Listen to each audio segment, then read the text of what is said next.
Alright guys, this is going to be a build assembly of the 240 Bravo Daytona. It's pretty much converts AEGs or normal green gas or propane gas blowback rifles or machine guns to gas blowback from HPA. So you'll have normally you'll have either with green gas guns, you'll just take an HPA tap and tap the bottom of the magazine, or with AEGs you'll have like a Polar Star Wolverine engine, which is just a little solenoid valve that releases the air. With a Daytona, it's an HPA with a cycling bolt. So that's the bolt right there. These kits are expensive,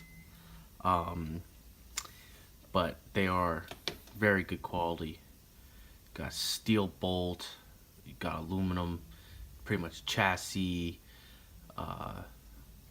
brass parts.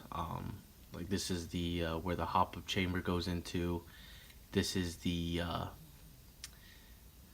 expansion chamber, or what they call the tank. This is what fills up with air and causes the blowback action. So you have a lot of good quality parts on here.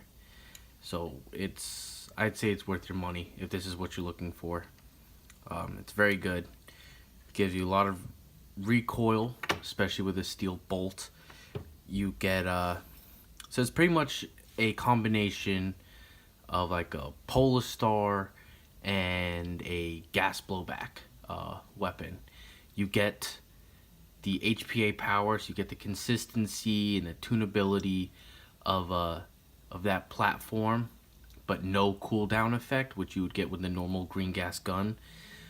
But you get also the traveling bolt, recoil and realism and loudness of sort of a gas blowback. These even have more recoil and more sound than a gas blowback. So it's a very good system. This is my first Daytona gun kit. I've been planning this build for 4 or 5 years now, ever since I shot the real 240. I'm just not a person who likes AEGs. So alright, so basic tools you're gonna need. A good set of Allen keys. This screwdriver I have has some Allen key tips in it. Flathead. In this case, I'm using some Phillip head screws. These screws right here. You will need these a little bit in the installation. These are for... You'll have these countersunk screws. Let's see if I can, there we go. You'll get these countersunk screws that are hex head. I believe like 2mm Allen key that will screw your gearbox in to the housing. They have to be countersunk and they have to be flat. You get 2 of these that attach your gearbox into the weapon. You need 4 of these types of screws to attach your Daytona into the housing. So you have a screw hole there and there on each side to mount your kit into the gun. These are, got these at Home Depot for about like less than $2, I think. They're number 40-40 by 3 1/4. They're actually not 3 1/4 length. They are, I'd say, about a little less than ½ an inch. Let's see, do I have my multimeter? Not my multimeter, my calipers up here. I don't believe so. Anyway, yeah, you're gonna want to cut them down to about ½ an inch. Let's see, this is 1/4. Okay, so maybe a little over 1/4 of an inch you're gonna want to cut these screws down to. I went with Phillips head because hex heads are very easy to strip, especially when you get down to like 2mm. If you Can't find these 40-40 screws. These are pretty much M3 screws. So just look for countersunk M3 screws. But these I found at Home Depot. Any Home Depot should have them. But yeah, I went with a Phillips head. These Phillips heads are also small and are easy to strip, but are a lot harder to strip than just 2mm hex. So I went with Phillips. Yeah, so you can see Phillips flathead, some couple sizes of Allen keys. Trust me, you will need thread lock. Don't get red, just get some blue thread lock. I think there's only like 4 screws in the whole entire Daytona gun kit that you might want to put red Loctite on, and that's right here. These you would want to put red Loctite on. But from the factory, I haven't tested it. I'm not gonna mess with it unless if it does come loose, but these seem to be very, very tight on there. They might even be pre-thread locked. Not 100% sure, but other than that, all you'll need is blue thread lock for this build. So I already pretty much disassembled the whole gun except for the hop-up unit and the inner barrel. I may do one in the future when I R-hop it, but the inner barrel is pretty straightforward to put in. You get the hop-up unit even with the hop-up rubber already put inside of it, sort of pre-put together in the orientation you would need to put it into the gun. So pretty much take it apart, put the inner barrel in, and then just reverse the steps and put it back. It's pretty self-explanatory. I will do another video in the future, but right now I have it pretty set up, and it was kind of a little bit of a pain in the ass for me because my inner barrel was having little issues fitting in. That's because it was kind of worn and had some burrs on it from the previous owner. So I'm not going to attempt it, but I'll show you. So pretty much this is your hop-up unit right here, the brass. This big Allen screw or grub screw right there, that is your hop-up adjustment. You can see the hop-up rubber right here. It will come pretty much like this. It would all be assembled, and you just reverse the steps, put the inner barrel and the hop-up rubber together, put that assembly into the hop-up, and just put it all together. But like I said, I will do a separate video on this in the future when I upgrade it. Let's see. I have pretty much everything disassembled. So there are a bunch of videos on how to disassemble your M240 online. I didn't feel like having to show all that. That would turn this into like an hour-long video. But I took everything off that I didn't really need. So I took the bipod off. I took the feed tray cover off. You could leave it in. Actually, no, you can't even leave it in because the kit comes down into here when you install it. But pretty much fully disassembled. Here's the bottom tray that will go in here. You'll see everything go. The charging handle. You'll need to take out the screw that was here, that the AEG fake return spring would be. That's just for on the AEG. When you pull back the fake charging handle, it comes forward. So there was a little screw there. You can take that out. But you'll see. Well, when we get to this part, I'll show you. So first thing we're gonna do, which I already did, is this side rail right here, where the charging handle rides in, the top part. It's oriented like this. But inside of here, there are the screws. You should have 4 screws that are easy accessible I don't know if you can see that. These screws right here, you're gonna want to thread lock those. Not only will they probably be loose when you get your gun, or if you have your gun used already as an AEG, they like to back themselves out. But the added recoil and full auto vibration of the Daytona kit will definitely loosen these. And you're gonna want to thread lock these. So I already did this. It's kind of a pain in the ass because there's no way to get from one side. You have to just like half a turn with a small Allen key and get those loose and thread lock those. So you want to thread lock those. Pretty much any screws, especially screws that are, you know, inside the gun, ones that you can't easily access or that are important, just thread lock. It's better to thread lock now than to lose them on the field. I've lost plenty of screws from my other hobbies in the field because I was too lazy to thread lock, and it's no fun, especially if it's an important screw. So, you know, like these rail screws,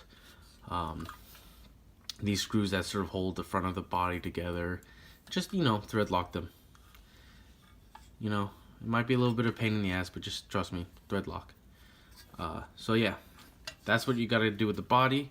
Next, we're gonna have to assemble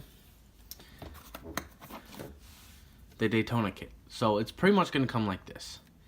What you're gonna have to do is first, I'm gonna put the valve on. This is your valve. Now, this button right here goes towards the front of the gun against this lever here. This is what your trigger pushes up against and what releases air through the valve. You know, we'll put that on, seat it. Next, you're gonna have a little spring. Now this has a little bit of marine grease on it. You don't have to. I'm just putting on some, just, you know. You put the spring inside this hole right here. Lay it flat. You're gonna have a little ball bearing that also comes with it, if I can get it.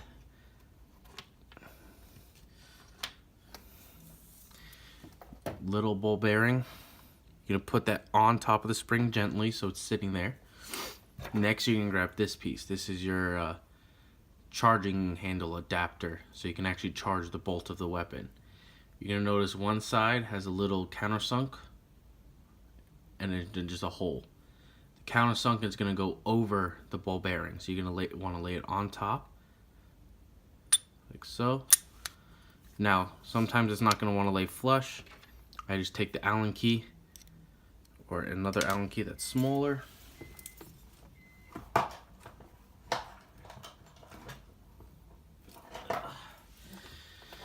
And while holding, just keep pressure, because you don't want to lose this. Just press that ball bearing and spring into the hole, and now it should lay flush. Now, you're going to take this whole assembly, everything, and you're going to drop it into the kit. Now, those screws and everything we saw, you're like, well, they're not flush with the size of the body, they're sticking out. Isn't that going to stop the kit from dropping in? Daytona thought of that. So they have these grooves cut out already for,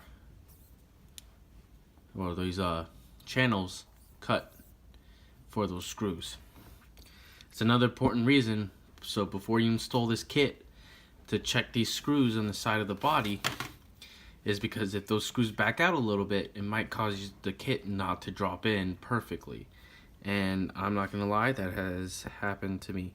As you can see up here, I was like forcing and I was like, why isn't the kit going in? It's because the screw backed itself just enough to hit. So that was a dummy mistake. So what you're gonna do is you're gonna drop it in to the rear first, like so. Then you're going to drop the front in, like so. Now it's just a game of maneuvering it into place so it all lines up. There we go. Now,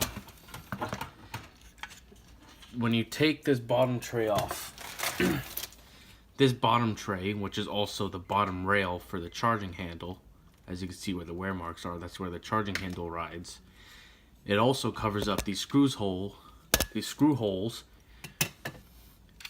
that originally mounted your gearbox in. Now, your Daytona kit is going to be using this hole and this hole. So the first and last of these holes in the front. So you're going to want to drop it down in. They're kind of lined up a little bit, if you can tell. Just my kit needs to come forward just a little bit. So I'm going to use a flathead just to sort of slowly nudge it forward. Just so, there we go. Everything is lined up perfectly. Now, I am not 100% sure if this will be all of yours or just mine. I had these, I don't know what you want to call them, like a little lip, like a little edge here, and I had to grind it down flat. So let's say the edge of the wall, there was a floor, I guess you could say, that came out to about here.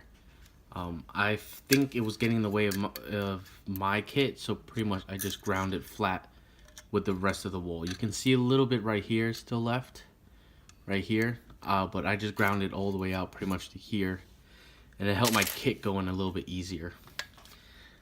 Structurally, it doesn't matter really.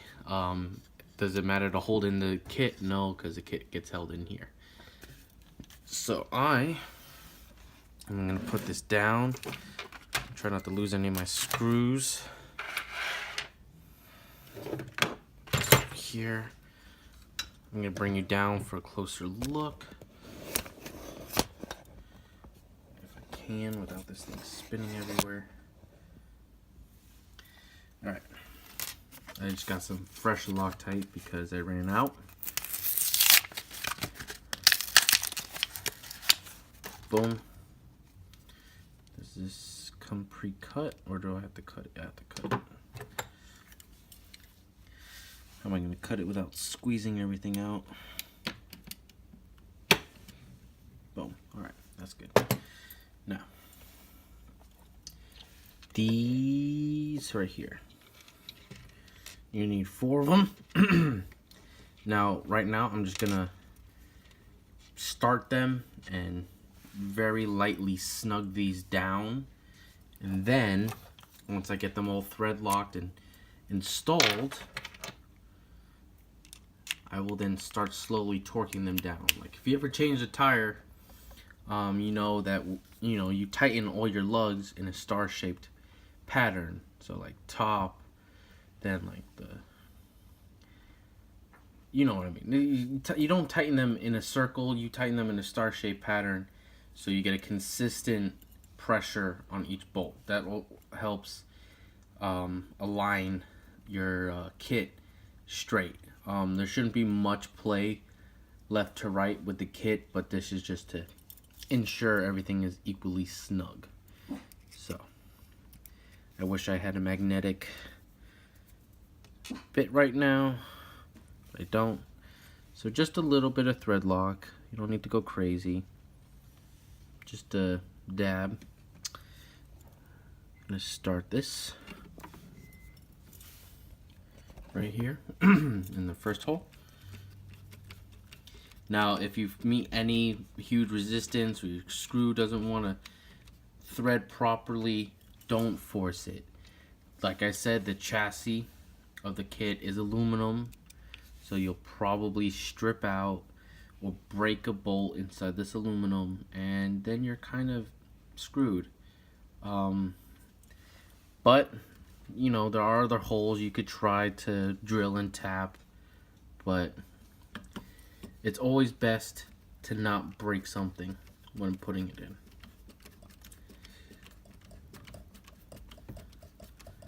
There we go. It's a little, just barely snug. I'm just doing it so it holds. flip it over.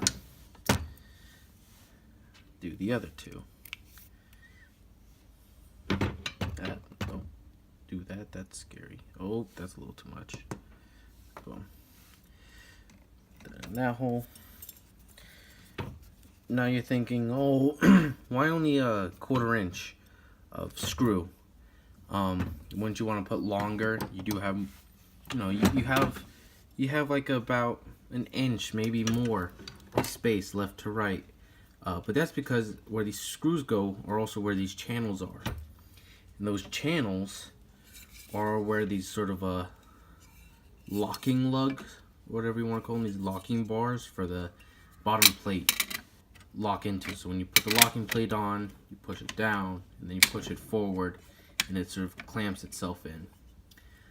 So that's why you can't really put more than about a 1/4 inch. So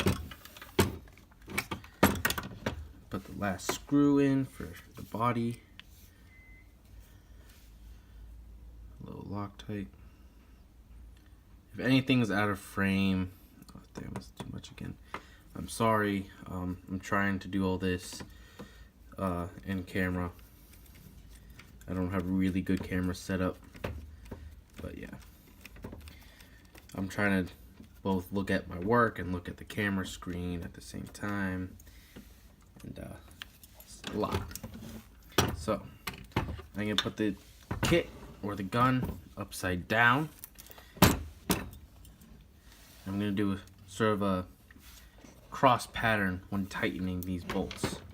So I'm gonna do this one, then this one, and then I'm gonna do this one, and then this one, and I'm just gonna keep repeating that pattern of a cross, you know, until I get it nice and snug.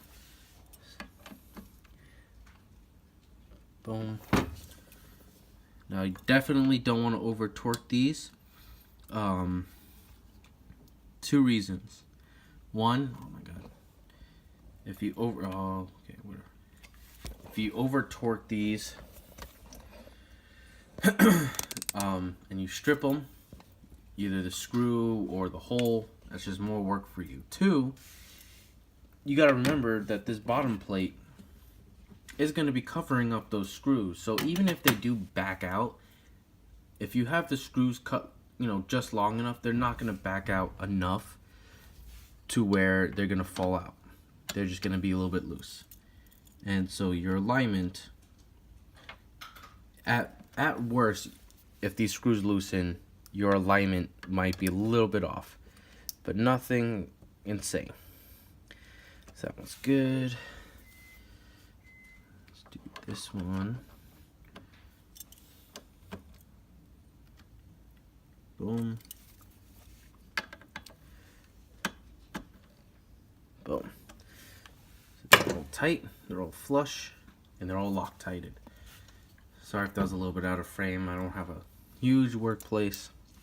So, next. Alright, next on our agenda. I'm going to put this is the hose that comes included. I'm going to put this onto our kit now. Let's see, stand this up. Now, this gets threaded into the bottom hole. So, just start this off simply. Okay, that's snug. And come in with some needle nose pliers. And like I said, don't over torque it, just a little bit. Just snug it up. Just enough. Boom. Just snug. Sorry if, you know, my hands were in the way or whatever. Next, you have your end block. This is what holds your valve in the correct aligned position. So,